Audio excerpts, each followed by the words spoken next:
സംസ്ഥാന സർക്കാരിന്റെ ആഹ്വാനപ്രകാരം കൂട്ടായ പ്രവർത്തനത്തിലൂടെ ഉച്ചഭക്ഷണം സമൃദ്ധമാക്കി പൂത്തക്കാൽ ഗവൺമെന്റ് യുപി സ്കൂൾ. രുചികരമായ വ്യത്യസ്ത വിഭവങ്ങളാണ് ഉച്ചഭക്ഷണത്തിൽ നൽകിയത്. സംസ്ഥാന സർക്കാരിന്റെ ആഹ്വാനപ്രകാരം കൂട്ടായ പ്രവർത്തനത്തിലൂടെ ഉച്ചഭക്ഷണം സമൃദ്ധമാക്കി Poothakkal government UP school.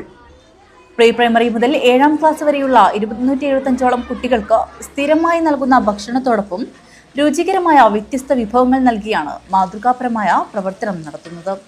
Government UP school Poothakkal PTA committee അംഗങ്ങളാണ്.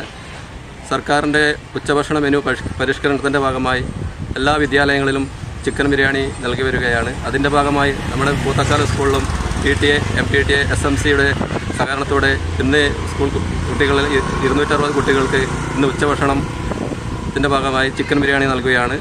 നാട്ടുകാരുടെയും എല്ലാ സഹകരണത്തോടുകൂടിയും ഇതിനു മുൻപ് നമ്മുടെ സ്കൂളിലെ കുട്ടികൾക്ക് രുചികരമായ ഭക്ഷണം നൽകാൻ സാധിച്ചിട്ടുണ്ട്. വരും ദിവസങ്ങളിലും ഉച്ചഭക്ഷണ ചിക്കൻ ബിരിയാണി നൽകാനുള്ള ഇടപെടൽ PTAയുടെ ഭാഗത്തു നിന്ന് ഉണ്ടാകുമെന്ന് ആണ് അതുമായിട്ട് ബന്ധപ്പെട്ട് പറയാനുള്ളത്. സ്കൂളിലെ അധ്യാപകർ, PTA, മദർ PTA, വികസന സമിതി, നാട്ടുകാർ എന്നിവരുടെ സഹായത്താലാണ് ഈ ഉച്ചഭക്ഷണ പരിഷ്കരണ പ്രവർത്തനം നടത്തുന്നത്. കൂട്ടായ പ്രവർത്തനത്തിലൂടെ തയ്യാറാക്കിയ രുചികരവും വിഭവസമൃദ്ധമായ ഭക്ഷണം കുട്ടികൾ ആവേശത്തോടെ സ്വീകരിച്ചു.